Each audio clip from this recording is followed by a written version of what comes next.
ఈ వాక్యాన్ని వీక్షిస్తున్న సహోదరి సహోదరులందరికీ క్రీస్తు పేరట వందనములు. ఈరోజు వాక్యం ద్వారా దేవుడు మనతో చెప్తున్న మాట, నీవు సకల ప్రజల ఎదుట సిద్ధపరిచిన నీ రక్షణ నేను కనులారా చూచితిని.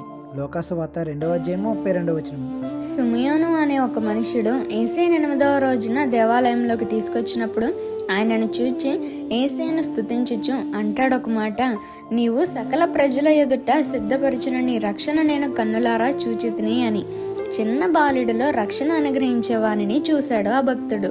కానీ మన కొరకు సువార్తను విస్తరింపజేసి మన కొరకు చేయని తప్పుకు నిందను అనుభవించి శిక్షను వేయించుకొని ఉమ్మ వేయబడి శరీరం అంతా నలగగొట్టించుకొని ఏ పాపము ఎరుగని ఆ పావనామూర్తి మన పాపం నిమిత్తం మన రక్షణ నిమిత్తం సిలువ వేయబడి మరణించి తిరిగి లేచిన యేసయ్యను మనం మాత్రం డిసెంబర్ నెల రాగానే 25వ తారీఖు రాగానే చిన్నపిల్లోడిని చేసేస్తాం, బాలయేసుగానే ట్రీట్ చేస్తున్నాం.